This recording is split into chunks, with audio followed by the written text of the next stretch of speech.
Anda masih bersama kami di Kompas Petang, Saudara. Polisi memastikan proses hukum kepada 3 pelaku di bawah umur dalam kasus pemerkosaan dan pembunuhan kepada remaja di Palembang, Sumatera Selatan tetap berjalan walaupun pelaku tidak ditahan.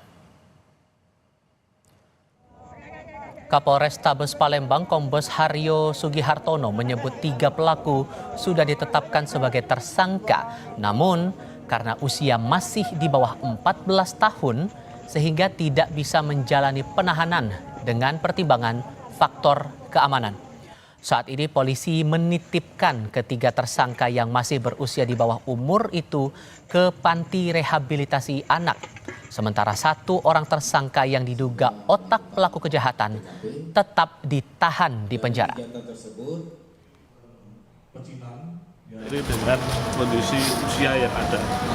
Namun hasil kesepakatan dengan pihak orang tua karena guna mempertimbangkan keselamatan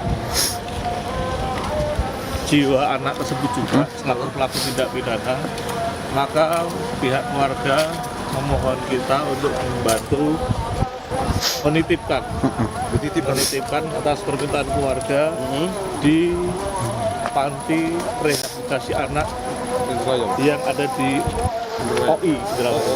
Jadi yang bersangkutan atas permintaan keluarga untuk dititipkan di sana, sehingga yang bersangkutan tetap pengawasan keluarga maupun pihak kepolisian.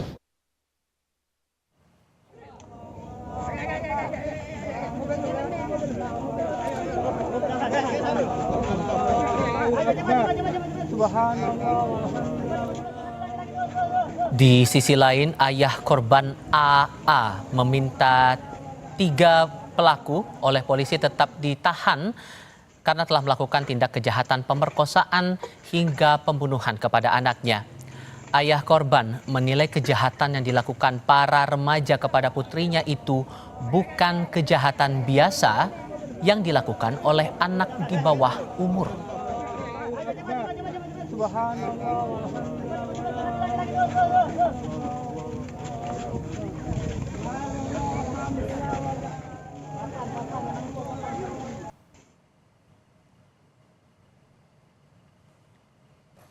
Kepada Kompas TV, ayah korban bilang, tolong pihak kepolisian buat hukuman setimpal itu aja.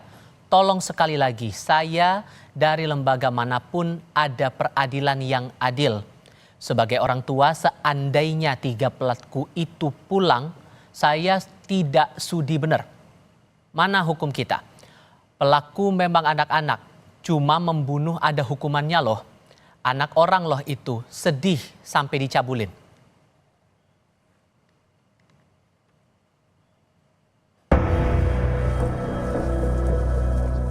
Polisi telah menangkap dan memproses secara hukum 4 orang remaja pelaku pembunuhan dan pemerkosaan seorang siswi SMP berinisial AA. Polisi menyebut 3 orang pelaku tak bisa ditahan karena masih berusia di bawah 14 tahun, namun tetap menjalani proses hukum dan rehabilitasi sesuai Undang-Undang Perlindungan Anak.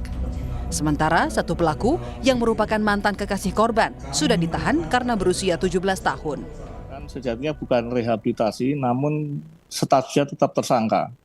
Jadi sesuai dengan Undang-Undang Nomor 11 Tahun 2012 tentang Sistem Peradilan Pidana Anak, atas perbuatan yang dilakukan oleh keempat tersangka yang notabene ada yang berusia 12 tahun, 13 tahun, dan 17 tahun, yaitu AA ternyata 17 tahun.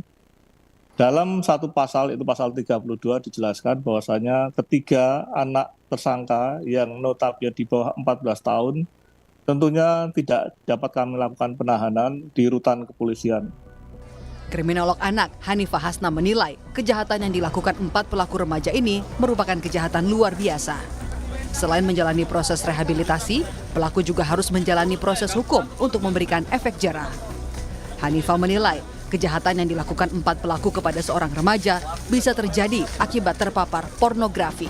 Bisa jadi si pelaku utama ini mengajak ketiga temannya ini untuk memperingan hukumannya, atau sebetulnya dia tidak berani kalau melakukan sendiri, begitu. Nah, masalahnya adalah dia tidak mempertimbangkan apa hukuman setelah mereka ketahuan. kita kembalikan lagi, kita lihat dulu sebetulnya secara mental kerusakannya itu di mana. Apakah kerusakan otak karena terpapar pornografi sehingga merusak moralnya? Karena ketika anak terpapar pornografi, prefrontal cortex ini rusak. Di sini adalah tempat pengambilan keputusan. Hasil pemeriksaan polisi kepada pelaku, diduga motif pembunuhan dan pemerkosaan yang dilakukan 4 remaja kepada seorang remaja putri karena asmara. Polisi menyebut, diduga pelaku sudah melakukan perencanaan tindak kejahatan kepada korban. Tim Liputan, Kompas TV. Keluarga menuntut agar proses hukum terhadap pelaku pemerkosaan dan pembunuhan kepada AA tetap berjalan adil walau pelaku masih di bawah umur. Lalu bagaimana penanganan proses hukum terhadap anak-anak dalam perkara ini? Kami akan bahas hal ini bersama kriminolog Universitas Indonesia Adrianus Meliala. Prof. Adrian, selamat sore, apa kabar Prof? Selamat sore, kabar baik. Ya, terima kasih sudah bergabung bersama kami. Ini akhirnya polisi memutuskan untuk tidak menahan 3 pelaku karena masih di bawah umur tadi dan atas alasan keselamatan. Tapi di sisi lain dari pihak keluarga juga menuntut keadilan terhadap anak yang jadi korban dalam kasus ini. Proses hukumnya maka yang fair gimana menurut Anda? Ya memang rejim hukum Indonesia terhadap anak yang berhadapan dengan hukum, anak yang berkonflik dengan hukum, memang seperti itu. Ya, jadi kepada mereka yang melakukan perbuatan pidana, bahkan yang serius sekalipun, itu kemudian tidak dilakukan satu proses pidana sebagaimana layaknya orang dewasa, dan juga tidak kemudian harus menjalani pemidanaan di lapas sebagaimana orang dewasa. Ya, jadi yang kepada yang bersangkutan itu akan dimasukkan dalam LPKA, Lembaga Pembinaan Khusus Anak, dan nanti kemudian lalu dikembalikan ke rumah sebagai satu asumsi, dengan asumsi bahwa di sanalah, di rumah lah, kemudian anak bisa mendapatkan semacam proses pembinaan yang sebenar-benarnya. Semoga hal ini kemudian tidak dianggap oleh keluarga korban sebagai ringan, ya. Sekali lagi dengan satu asumsi bahwa mereka masih muda dan perlu semacam pembinaan, dan di rumahlah dianggap sebagai pembinaan yang terbaik untuk itu. Begitu. Tapi dari apa yang terlihat, apa yang ditemukan polisi dengan bukti-bukti itu sesungguhnya masih adakah ruang bahwa para pelaku ini tidak ditahan? Di luar dari asumsi bahwa mereka masih di bawah umur itu tadi, Prof? Kalau melihat dari bahasa undang-undang, memang soal usia menjadi kausa yang utama. Ya, jadi terlepas daripada perbuatannya, soal usia menjadi pertimbangan utama.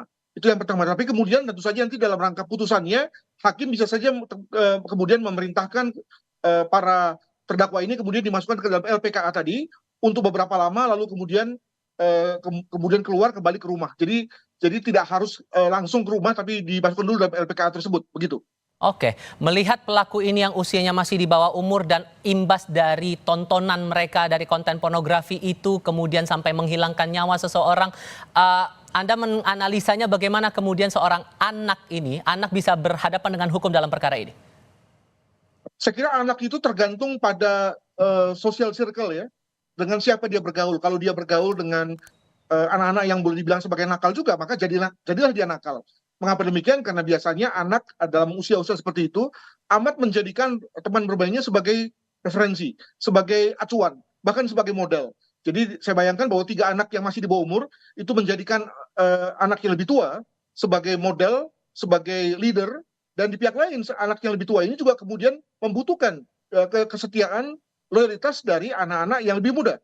Nah, bayangkan bahwa kemudian terjadi satu tim yang kompak, ya. Nah, dan juga di pihak lain lalu mampu melahirkan perilaku yang kita sebut sebagai perilaku kelompok yang tidak mungkin dilakukan oleh anak-anak itu sendiri-sendiri. Jadi saya bisa bayangkan bahwa anak itu sendiri-sendiri tidak berani memperkosa, tidak berani menyetubuhi, apalagi membunuh.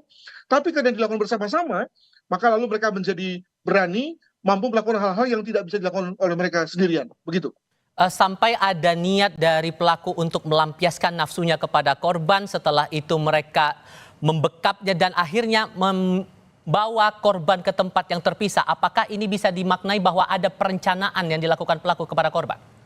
Saya kira bisa kalau lihat dari kacamata hukum, ya, bahwa perencanaan di sini tidak harus ada oret-oret atau ada membuat proposal misalnya, tidak. Tapi ketika seorang pelaku kejahatan itu melakukan satu tindakan yang khusus dan khas saja, itu sudah dapat dianggap sebagai perencanaan. Itu yang pertama.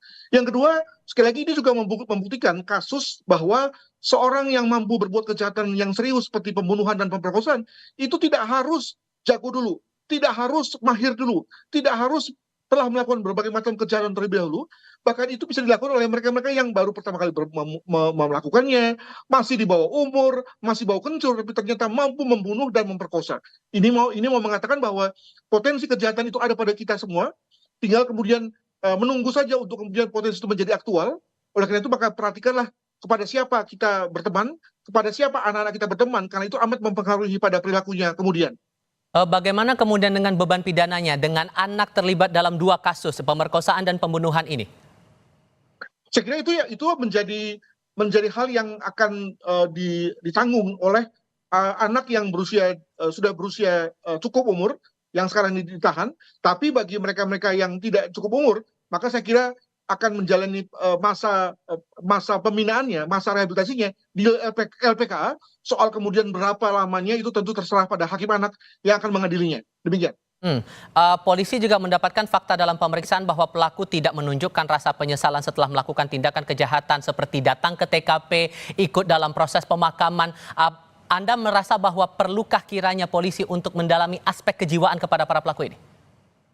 Saya kira ya, kepada keempatnya itu masih dalam situasi kompak ya, masih situasi saling solid. Mungkin sekali di antara mereka sudah mulai ada yang ketakutan, ada yang mulai merasa cemas, tapi karena kemudian ada senior ya yang mengawasi mereka, lalu kemudian ada situasi saling kompak di antara ketiganya, maka kemudian keempat-empatnya seolah-olah seperti tadi terlihat tenang, mampu menutupi perbuatan, bahkan seolah-olah ikut bersedih begitu ya. Tapi saya menduga bahwa sebetulnya di antara mereka sudah mulai ada yang khawatir, takut dan seterusnya, tapi tadi masih terlihat seolah-olah kompak dan seolah-olah tidak menunjukkan penyesalan. Saya kira begitu situasinya. Nah, dengan kondisi itu tadi Prof, ditambah lagi posisinya sebagai anak, karena dalam beberapa kasus juga anak ini pidananya akan lebih ringan ketimbang yang dewasa.